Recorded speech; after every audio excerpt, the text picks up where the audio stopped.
Hello and welcome to another pen video from me, Penultimate Dave. So I have another one of my Viscontis in my collection here, and this comes in one of the old style clamshell boxes. So let me unbox the pen here. And this is a pen that I have had in my collection for a number of years now. And this was one of my earlier Viscontis, not the first Visconti, which was my London Fog, but it was still quite an early pen in my collection, soon after the London Fog. So let's open the clamshell box. It's just a regular clamshell. There's no drawer on it. So let's open the box, and you'll see inside here this stunning pen. Now, this is a Visconti Divina, and this is the Desert Spring. So let me remove the box, move it out of the way, and then you can see the pen here. Now, this pen, as I mentioned, is a pen that I added early on in my Visconti collecting days. And the reason why I added it was, as a child, I remember going on holiday, and as with many areas of the UK or the world, the earth colour is normally brown, the sand colour is normally a kind of a yellow. But I went on holiday, and I found the first place where the earth and the sand was red in colour. And I remember bottling some of the sand and taking it back with me, and some of the earth as well, and putting it in a little tube. And it was amazing to be able to see this. So I decided that when seeing this pen that I had to really buy this pen, because this reminded me of my childhood holidays in so many ways. And you can see here why this material here is absolutely stunning. Now, there are two versions of this pen, or at least two versions, I should say. Now, there's two Divinas. There's this one, which is the non-limited edition, and then there's the limited edition, which basically has an ink window here and a slightly different filling system. Now, there have been a few other pens made, I believe, since there was a Visconti Opera in this material, and this was with Chatterley Luxuries, but this is the Divina. But you can see here this material is absolutely stunning. It's a celluloid material, and there is a huge amount of chatoyance that goes on here when the light captures the material. Now, you have these blue and white veins running through it, but it's such a lovely, stunning pen. And this is a pen that I've had, as I said, for a number of years, and it's a pen that I used to write with a lot. And I haven't written with it for a while, and one of my good friends, Tony, had seen me posting some photos of this and asked me a very prominent question, which we tend to ask ourselves a lot, and that was, when did I last ink this pen up? Because he liked the look of this pen so much. And I thought it was a couple of months. But when I looked at my pen and ink database, I realised I hadn't inked this pen up for over 18 months. So I decided I needed to ink this pen up. Since then, Tony has actually found one of these with the help of myself and purchased one, and is extremely happy as well that he now has one. So this is the Divina. Now, you will see here, in terms of the size of the pen, it's quite a long pen, but it's quite a thin pen, and it's faceted, so you can see how the light reflects. It's faceted, but in a diagonal sense.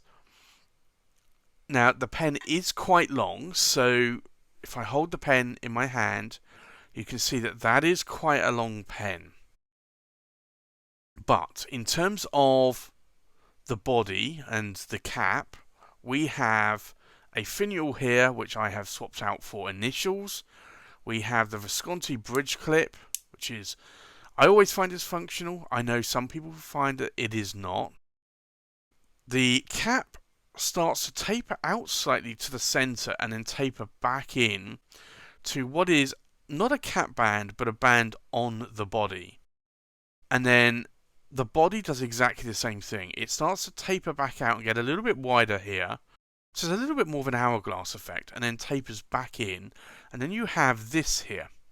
And this, if I zoom in, you'll be able to see, is a push-pull captured converter. So this pen has a captured converter, and that is the filling mechanism. So what is a captured converter? Well, it's basically a converter that is hidden inside the body here of the pen, and you activate it by pulling the knob out and twisting the knob. And I will show you how to fill that in a little bit. But if I uncap the pen, you will see here, in terms of size, this is actually quite a long pen. It's a little bit thinner than some of the other pens, like some of the Homo sapiens, but it is longer. It comes with a 23 cap palladium nib on these ones, and if I zoom in, you'll see there I have a medium nib. And then you can see the feed there as well, that this is a plastic feed that's going on there, but it's a Visconti 23 cap palladium medium nib. And it comes with a silver trim, and you can see this here, this trim band. But for me, these are actually quite nice pens. So when I saw this originally a couple of years ago, this was at right here when they had them, and I think I deliberated for about a couple of months and decided in the end that I would pull the plug, and I did, and I'm so glad that I did. So this pen really is stunning, but if I show you a little bit more this material here, you can see it's just really, really stunning material, and this was why I had to add this to my collection. And I really don't know why I have stopped writing with it. It's just one of these things where you get a new pen, or lots of new pens, and if you don't sell some of the old pens that no longer interest you, and this pen does interest me, then you tend to put them away in the drawer, or put them away in their box, and probably not pull them back out for some time, and that's basically what's happened with this pen. So I decided at that point that I would get it out and I would ink it up and I would start writing with it, and that's what I've been doing for the last couple of weeks. So I'd like to thank Tony for that and showing me the error of my ways, and I really do love this material. It's really, really stunning. Since then, I've actually had a number of people offer me the same material, but in the Chatterley Luxuries Opera version of this pen. And as much as I'd like to pick it up, I really only want one material, and I do like this pattern on this pen. So this pen for me is really stunning. So I think with that, let's do a size check, and then a weight, and then a pen comparison, and then we'll do a writing sample. So the length of this pen is 150 millimeters in length, so it's quite a long length of a pen. The cap is about 60 millimeters, and then if I uncap the pen, and we will see from the tip of the nib there, we're looking at around about 138 millimeters. So this is an oversize pen for sure. But as you can see here in my hand, it's a lovely size pen. Now, can you post this cap? Yes, you can. All the Divinas will post, and they will post fairly securely there. But it becomes a real wand. It doesn't really become that back weighted, but it's not a pen that I normally would post. So for me, like this length, you can see here in the crook of my hand, that is a long pen. So there is no need for me to post this pen whatsoever. So this pen is uninked at the moment, so let's do a weight check.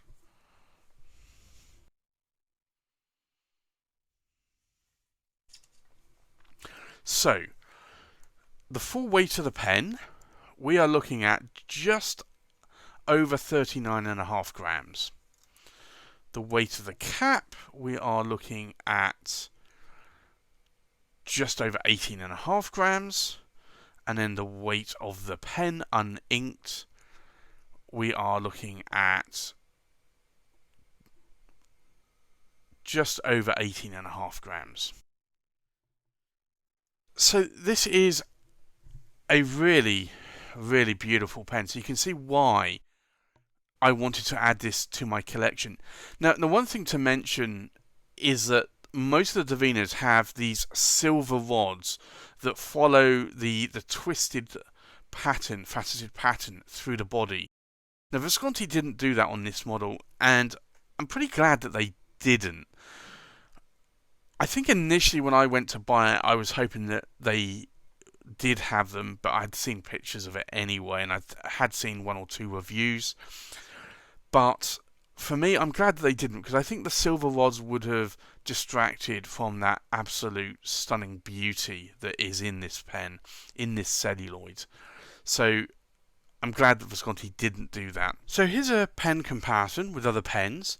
So from left to right, we have the Visconti Homo sapiens Bronze Swirl, the Visconti Homo sapiens London Fog, the Visconti Divina Elegance in brown, the Visconti Divina Typhoon Blue, the Visconti Divina Desert Spring, the Visconti Divina Elegance in green, the Visconti Divina Metropolitan, which is the midi size, the medium or smaller size, the Visconti Corsani 90, the Visconti Octagonal, and the Visconti Homo sapiens Florentine Hills. So I think let's ink this pen up. I have here a Penida pen filler, and this is inked up with Pilot Iroshizuku Satsuji. Let's see how we ink this pen up. Let me remove the cap.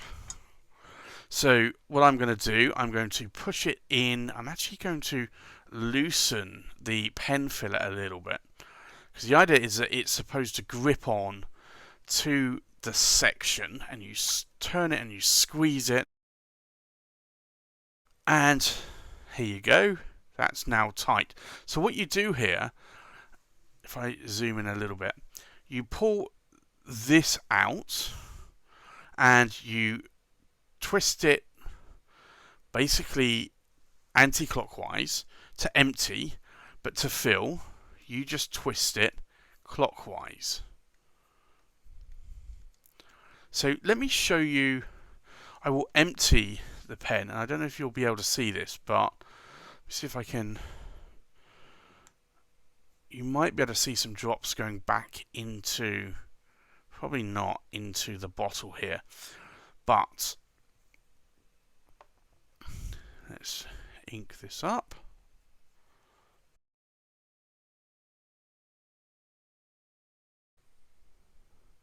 And now we have the pen inked.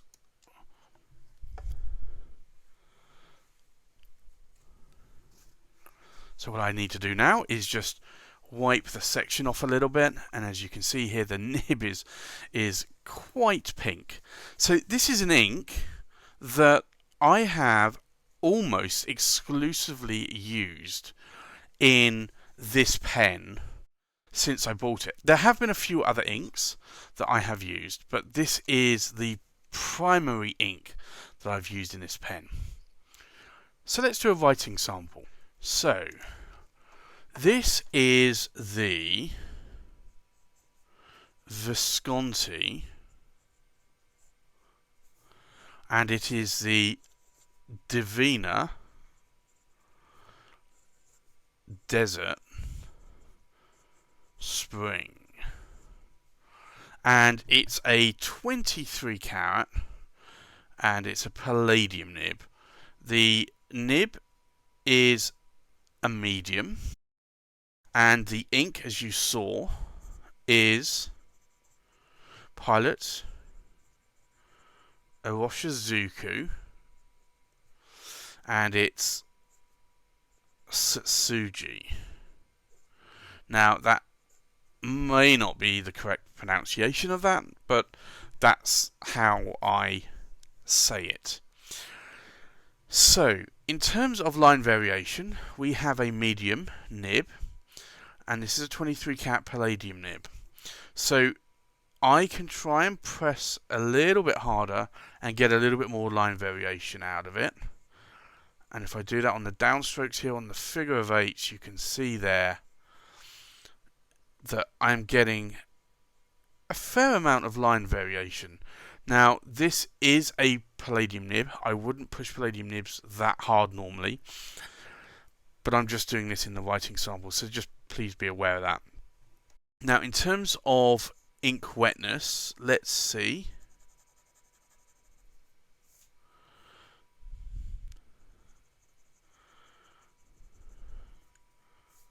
So you can see there that that is quite a wet nib. Now, it's a little bit more wetter on the downstrokes, and typically most nibs are, because you can apply a little bit of pressure here when you're doing the downstroke, so you get a little bit more ink coming out.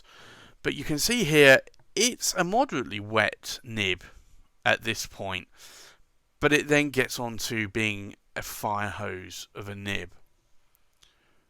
So this pen, for me, is a really, really lovely pen. It's a pen that I do like in my collection, and I love the ink combination. Now, pink isn't necessarily the correct colour to use in this pen, being more of a reddish brown, almost an orange. But it's an ink that I've always found has flowed extremely well and that I do love in this pen. So whenever I go back to using this pen, and I don't write with a lot of pink inks, I automatically re-ink this up with Pilot Oversize Satsuji, because this, for me, this ink performs extremely well in this pen. So there it is. That's a review of the Visconti Divina Desert Spring. Thanks for watching. Please like, comment, and subscribe, and I'll see you on the next pen video. Bye bye.